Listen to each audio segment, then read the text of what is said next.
Hello friends, last video में मैंने आपको इसका एब्सोल्यूट डिफरेंस इन कॉस्ट के बारे में डिस्कस करा था। बट आज के लेक्चर में मैं उसी का एक और पार्ट जो लेफ्ट रहता था हमारा कंपैरेटिव डिफरेंस इन कॉस्ट, उसके बारे में डिस्कस करने जा रहे हैं।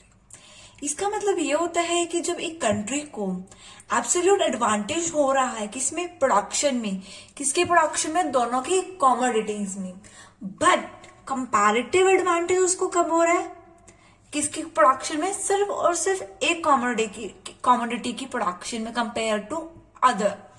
इसका मतलब यह है कि वैसे देखा जाए तो उसको एब्सोल्यूट एडवांटेज तो दोनों कमोडिटीज में हो रहा है उसकी प्रोडक्शन में, बट उसको कंपैरेटिव एडवांटेज जो हो रहा है वो सिर्फ और सिर्फ एक कमोडिटी की प्रोडक्शन में हो रहा है कंपेयर टू अदर। इन्होंने इसके कुछ असम्पशंस दी हैं हमें, उसके बारे में हम डिस्कस करते हैं। इन्होंने 2 कंट्रीज बताई हैं हमको, इंग्लैंड एंड पुर्तगाल। दोनों सेम प्रोडक्ट कमोडिटीज को प्रोड्यूस कर रहे हैं, वाइन एंड क्लोथ को। जो उनके टेस्टेस हैं इंग्लैंड एंड पुर्तगाल के वो सेम है, सिमिलर टेस्टेस हैं। सप्लाई जो है इसमें ऑफ लेबर इज अनचेंज, सिर्फ लेबर ही ऐसा फैक्टर है, ओनली फैक्टर ऑफ प्रोडक्शन।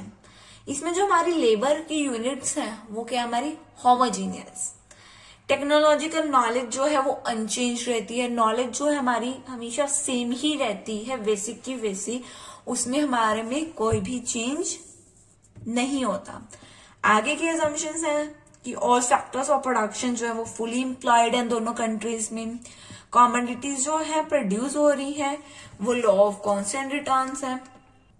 इन्होंने इस टेबल के थ्रू हमें ये बताया है कि जो इंग्लैंड है वो वाइन और क्लोथ दोनों का ही प्रोडक्शन कर रही है, दोनों की कमोडिटीज को प्रोड्यूस कर रही है। बट उसमें देखें कि इनको दोनों को ही कंपैरेटिव अगर हम देखें कि इनको वैसे तो एडवांटेज हो रहा है, बट कंपैरेटिव देखें तो उसको इंग्लैंड को वाइन में ज्यादा हो रहा है कंपैरिजन टू क्लोथ।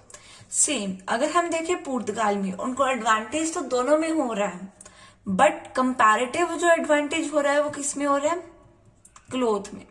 समझे आप?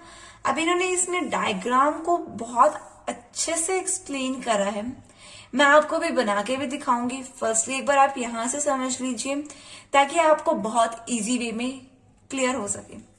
इन्होंने ओ एक्सिस पे लिया है वाइन एंड ओ वाई एक्सिस पे लिया है क्लोथ। इन्होंने कहा जो हमारी पीएल है वो है प्रोडक्शन पॉसिबिलिटी कर्व ऑफ पुर्तगाल। हमने बात करी थी पुर्तगाल की, ठीक है। इन्होंने क्या करा, जो पीएल है वो है हमारी production possibility curve of Portugal, and easy, this is easy, that is production possibility curve of England.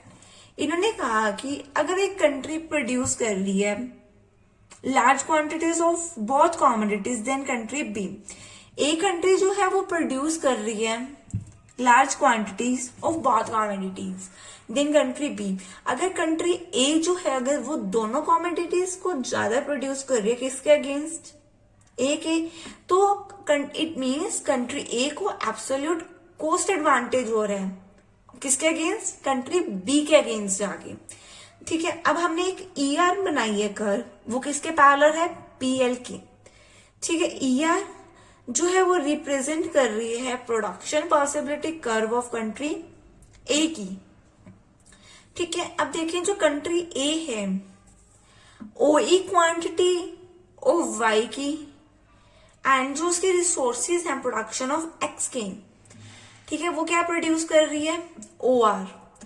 ऊपर से क्या कर रही थी, OE quantity of Y and O R quantity of X which is more than OG. समझ रहे हो बात? इन्होंने ये बोला है कि जो ओई क्वांटिटी ऑफ वाई है और ओ आर नीचे वाली वाइन की वो क्वांटिटी है किसकी, एक्स की प्रोड्यूस कर रहे हैं वो लोग, क्या वो किससे ज्यादा है, ओजी पॉइंट से। समझ रहे हो आप इस पॉइंट्स को, ठीक है। उसके बाद देखा जाए कि जो कंट्री ए है उसको कंपैरेटिव एडवांटेज किस में होगा, वाइन में होगा, किसको, कंट्री ए को।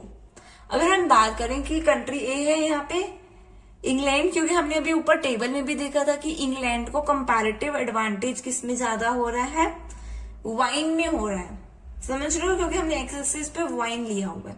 8 point E, produce some quantity of ओई ऑफ वाई, कॉमोडिटी वाई की हम ले रहे हैं, और उसी स्मॉलर में हम कितने ले रहे हैं, ओजी ऑफ एक्स।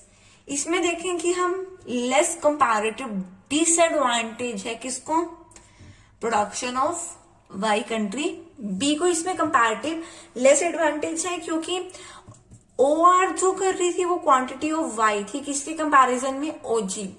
ओजी लेस है किससे, ओ आर से।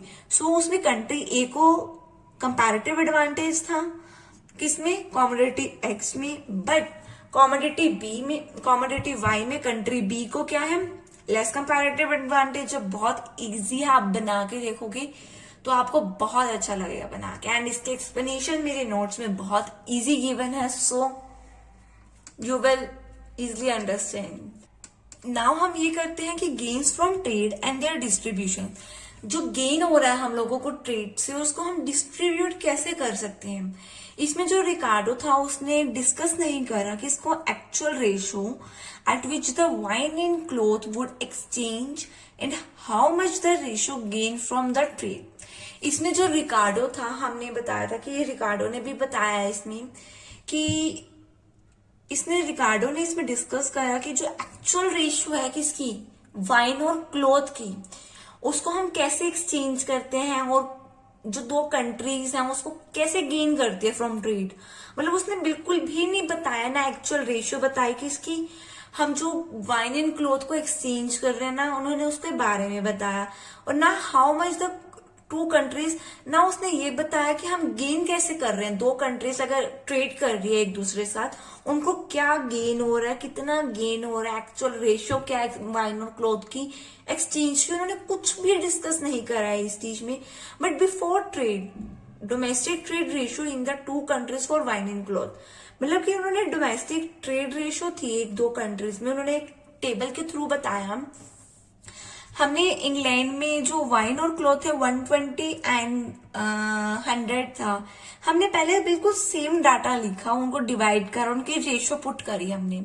उसके बाद हमने क्या करा, क्लॉथ को पहले रखा कि हमने देखा कि पहले इसमें वाइन में एडवांटेज हो रहा था, क्लॉथ में नहीं हो रहा था कंपैरेटिव। और पुर्तगाल में क्या था हमारे पास कि उसमें हमने अपोजिट लिख दिया कि पहले हमें वाइन में लॉस हो रहा है और उसमें वो हो रहा है, ठीक है, according to wine and cloth. उसके बाद हमने क्लोथ और वाइन का लेके चला कि इसमें हमको डिसएडवांटेज है, इसमें एडवांटेज था क्लोथ में, ठीक है। इन्होंने इस वे की इस टेबल को डिस्कस करा। इस डायग्राम में कुछ नहीं बनाया इन्होंने, वही हमने ओ एक्सिस पे हमने लिया वाइन एंड ओवाई एक्सिस पे हमने लिया क्लोथ।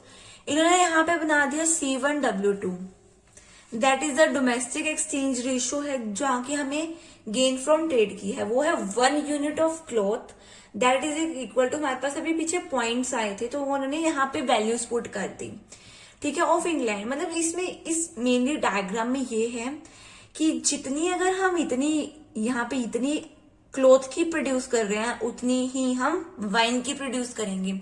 इस मेनली डायग्राम में यही बताया गया है हमें कि अगर हम जितनी वाइन प्रोड्यूस कर रहे हैं उतनी ही हम क्लॉथ को प्रोड्यूस कर रहे हैं, ठीक है। जो C1W1 वाली है, C1W2, ये डोमेस्टिक एक्सचेंज रेशियो किसकी, इंग्लैंड की है। एंड W1C2 जो है वो पुर्तगाल के डोमेस्टिक एक्सचेंज रेशियो है, जो कि हमें एक्सचेंज कर रहे हैं।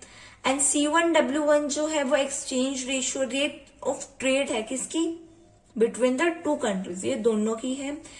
W2W1 अगर हम देखें वो है वाइन, ठीक है। अगर इसमें हम देखें जो पुर्तगाल को गेन हो रहा है इसमें, अगर हम यहाँ देखें इसकी वैल्यू आएगी 0.17 यूनिट, ओके, बट यहाँ आएगी 0.11। उनका जो डिफरेंस आ रहा है हमारी वैल्यूज का वो इतना है कि हम वो जो वाइल पुर्तगाल गेन्स, इसमें पुर्तगाल ने गेन करा है कि वो वाइन की इतनी क्लॉथ एक्सचेंज करेगा किसके अगेंस्ट, यूनिट के अगेंस्ट। आई होप आपको ये डायग्राम्स भी अच्छे से क्लियर हुए होंगे। एंड इसके आपके जो नोट्स हैं इस थ्योरी के, एंड इंटरनेशनल ट्रेड का जो मैंने कंसेप्ट करवाया था उसके आपको नोट्स टेलीग्राम चैनल पे अवेलेबल हो जाएंगे। Thank you so much.